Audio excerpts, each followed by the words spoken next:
La solitude telle qu'il la conçoit est donc une fonction sociale. Le paria est mis au banc de la société, mais précisément parce qu'il est l'objet d'un acte social. Sa solitude est consacrée. Il est même nécessaire au bon fonctionnement des institutions. Baudelaire réclame semblablement que l'on consacre sa singularité et qu'on la revête d'un caractère quasi institutionnel. Au lieu de lui ôter toute place dans le monde et tout droit à une place comme la solitude humaine qu'il a entrevue et repoussée, elle le situe au contraire, elle lui confère des obligations et des privilèges. Aussi est-ce à ses parents qu'il va demander de la reconnaître. Son but premier, qui est de les châtier en leur faisant mesurer l'étendue de leurs fautes, sera atteint lorsqu'il aura fait constater l'abandon où ils l'ont laissé et l'unicité méprisante et méprisée dont il s'enorgueillit. C'est à ses parents qu'il doit faire horreur, et cette horreur qui saisit les dieux devant leur créature sera à la fois leur châtiment et sa consécration. On a beau jeu de lui attribuer un complexe d'Oedipe mal liquidé, mais il importe peu qu'il désirât ou non sa mère. Je dirais plutôt qu'il a refusé de liquider le complexe théologique qui assimile les parents à des divinités. C'est qu'il lui a fallu pour pouvoir tourner la loi de solitude et trouver chez autrui un remède contre la gratuité conférée aux autres, à de certains autres un caractère sacré. Ce qu'il demande, ce n'est pas l'amitié, ni l'amour, ni des relations d'égal à égal. Il n'a pas eu d'amis, tout au plus quelques confidents canailles. Il réclame des juges, des êtres qui puissent se placer délibérément hors de la contingence originelle, qui existent en un mot parce qu'ils ont le droit d'exister et dont les arrêts lui confèrent à son tour une nature stable et sacrée. Il consent à passer à leurs yeux pour coupable à leurs yeux, c'est-à-dire absolument coupable. Mais le coupable a sa fonction dans un univers théocratique, sa fonction et ses droits. Il a droit au blâme, au châtiment, au repentir. Il concourt à l'ordre universel et sa faute lui confère une dignité religieuse, une place à part dans la hiérarchie des êtres. Il est à l'abri sous un regard indulgent ou courroucé.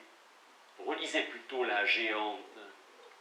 J'eusse aimé vivre auprès d'une jeune géante, comme au pied d'une reine, un chat voluptueux. Attirer le regard d'une géante, se voir par les yeux de celle-ci comme un animal domestique, mener l'existence nonchalante, voluptueuse et perverse d'un chat dans une société aristocratique où des géants, des hommes-dieux, ont décidé pour lui et sans lui du sens de l'univers et des fins dernières de sa vie, tel est son souhait le plus cher. Il voudrait jouir de l'indépendance illimitée d'une bête de luxe, oisive et inutile, dont les jeux sont protégés par le sérieux de ses maîtres. Après cela, bien sûr, on relèvera des traces de masochisme dans cette rêverie. Baudelaire lui-même la qualifierait de satanique, puisqu'il s'agit nommément de s'assimiler à une bête. Et n'est-il pas nécessairement masochiste, dans la mesure où son besoin de consécration le conduit à rechercher d'être un objet pour de grandes consciences sévères? On fera remarquer sans doute que Baudelaire, plus encore que celui du chat, regrette l'état du nourrisson, lavé, nourri, habillé, par de fortes et belles mains, et en aura raison. Et cela ne provient pas de je ne sais quel accident mécanique qui aurait arrêté son développement, ni d'un traumatisme qu'on ne peut d'ailleurs prouver. S'il regrette sa petite enfance, c'est qu'on le déchargeait alors du souci d'exister. C'est qu'il était totalement et luxueusement objet pour des adultes tendres, rondeurs et pleins de sollicitude. C'est qu'il pouvait alors et seulement alors réaliser son rêve de se sentir enveloppé tout entier par un regard. Mais pour que le jugement qui confère à Baudelaire sa place dans l'univers soit sans appel, il faut avant tout que les motifs dont il s'inspire soient absolus. Autrement dit, en même temps qu'il refuse de contester le caractère sacré de ses juges, Baudelaire refuse de mettre en question l'idée du bien sur laquelle ils fondent leurs arrêts. S'il doit être absolument coupable, si sa singularité doit être métaphysique, il faut qu'il y ait un bien absolu, Pour lui, ce bien n'est ni un objet d'amour, ni tout à fait un impératif abstrait. Il se confond avec un regard qui commande et qui condamne. Le poète a inversé la relation communément admise. Pour lui, ce n'est pas la loi qui est première, c'est le juge. Après cela, le regard qui le transperce, qui le remet à sa place et qui l'objective, le grand regard porteur de bien et de mal, est-il celui de sa mère, du général au pic, ou de Dieu qui voit tout? C'est tout un. Dans la fanfare qui parut en 1847, Baudelaire fait profession d'athéisme. Comme il avait été dévot avec fureur, il était athée avec passion. Il paraît donc avoir perdu la foi après une jeunesse fervente et mystique. Par la suite, il ne semble pas l'avoir retrouvée, sauf pendant sa crise de 1861. Et dans une de toutes ces dernières années de sa vie consciente, en 1864, il écrivait à Ancel « J'exprimerai patiemment toutes les raisons de mon dégoût du genre humain. Quand je serai absolument seul, je chercherai une religion et au moment de la mort, j'abjurerai cette dernière religion pour bien montrer mon dégoût de la sottise universelle. Vous voyez, je n'ai pas changé. » Il semble donc que les critiques catholiques soient bien téméraires, qu'ils revendiquent pour un des leurs, mais qu'il ait cru ou non, importe assez peu. S'il ne tenait pas l'existence de Dieu pour une réalité, au moins cette existence est-elle comme un pôle de ses rêveries imaginaires.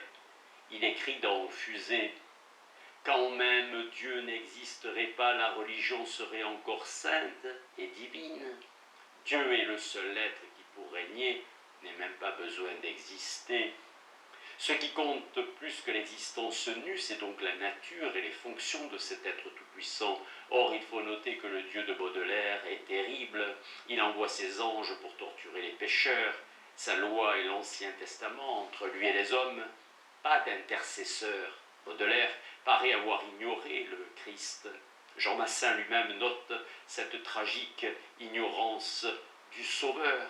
C'est qu'il ne s'agit point tant d'être sauvé que juger, ou plutôt le salut est dans le jugement même qui met chacun à sa place dans un monde en ordre. Lorsque Baudelaire s'est plaint de ne pas avoir la foi, c'est toujours le témoin et le juge qu'il a regretté.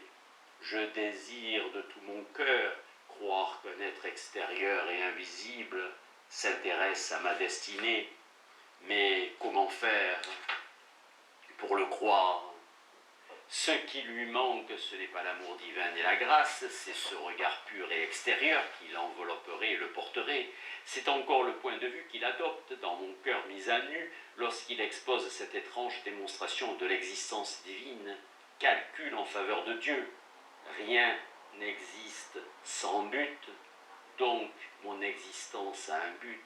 Quel but? Je l'ignore. Ce n'est donc pas moi qui l'ai marqué. C'est donc quelqu'un plus savant que moi, il faut donc prier ce quelqu'un de m'éclairer, c'est le parti le plus sage. On retrouve dans ce passage l'affirmation obstinée d'un ordre de fin préétabli et Baudelaire y révèle une fois de plus son désir d'être inséré dans cette hiérarchie par le regard d'un créateur. Mais ce Dieu sans charité, ce Dieu de justice, qui punit et dont le fouet est béni, qui ne donne ni n'exige l'amour, il ne se distingue pas du général au pic, autre père fouettard qui inspirait à son beau-fils une crainte abominable. Du général au pic, on a soutenu sans rire que Baudelaire était amoureux. Il n'y a même pas lieu de réfuter de semblables sottises, mais ce qui demeure, c'est qu'il réclamait cette sévérité dont il s'est plaint toute sa vie. Et le rôle du général a été capital dans le processus d'auto-punition dont nous aurons à parler plus loin. Et il est vrai aussi que le terrible Opic semble s'être, à sa mort, incarné dans la mère du poète. Mais le cas est ici fort complexe. Madame Opic est à coup sûr le seul être pour qui Baudelaire ait jamais éprouvé de la tendresse. Elle reste liée pour lui à une enfance douce et libre. De temps à autre, il lui rappelle mélancoliquement « Il y a eu dans mon enfance une époque d'amour passionné pour toi. Écoute et lis sans peur. Je ne t'en ai jamais tant dit. Je me souviens d'une promenade en fiacre. Tu sortais d'une maison de santé où tu avais été relégué et tu me montras pour me prouver que tu avais pensé à ton fils des dessins à la plume que tu avais fait pour moi. Crois-tu que j'ai une mémoire terrible? Plus tard, la place Saint-André des Arts est Neuilly, des longues promenades, des tendresses perpétuelles. Je me souviens des quais qui était si triste le soir. Ah, ça a été pour moi le bon temps des tendresses maternelles. J'étais toujours vivant en toi, tu étais uniquement à moi. Tu étais à la fois une idole et un camarade. Il a certainement aimé comme une femme plus encore que comme une mère. Lorsque le général vivait encore, il adorait lui donner des rendez-vous adultères dans les musées. Et dans la dernière période de sa vie, il lui arrive encore d'employer avec elle un ton de galanterie charmante et légère, à Honfleur. Je serai non pas heureux, c'est impossible, mais assez tranquille pour consacrer toute ma journée au travail et toute ma soirée à te divertir et à te faire ma cour. Lettre du 26 mars 1860. Il est d'ailleurs sans illusion sur elle. Elle est frêle et butée, capricieuse, fantastique. Elle n'a aucun goût. Son caractère est à la fois absurde et généreux. Elle croit aveuglément au premier venu plus qu'à son fils.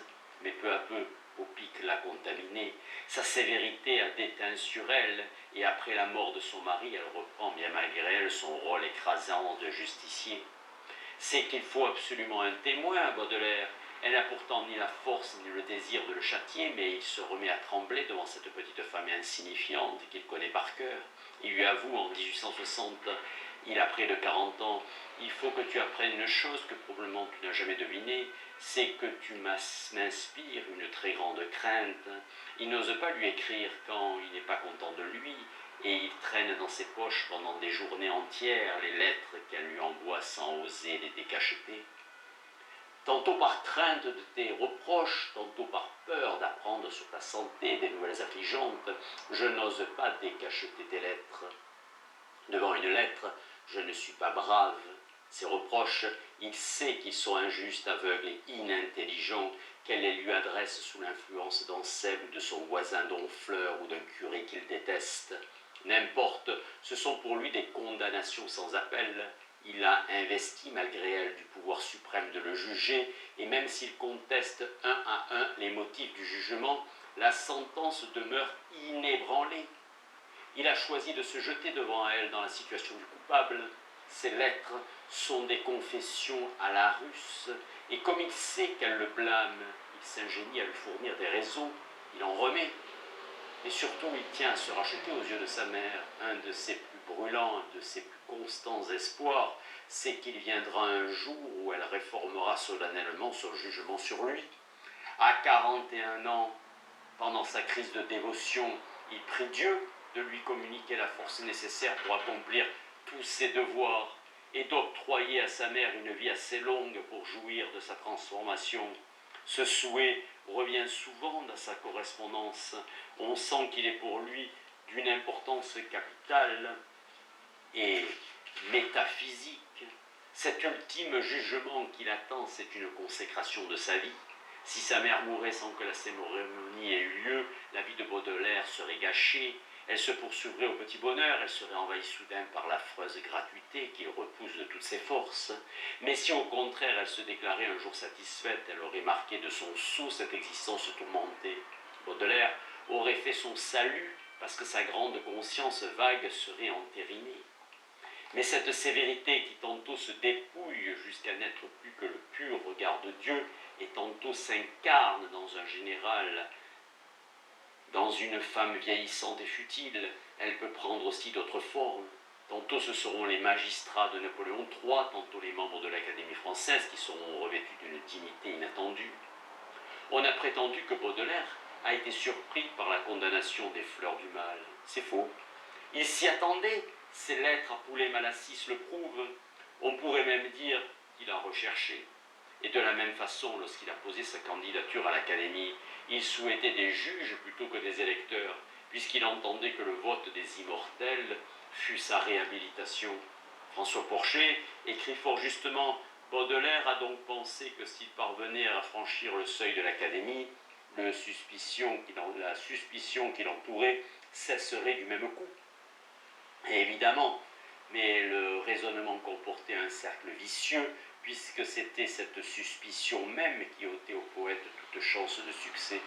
Irrité par les bavardages d'Ancel que sa bonhomie empêchait de prendre place dans la gueulerie des juges, Baudelaire s'est choisi par coup de tête un autre conseiller, un certain M. Jacotot.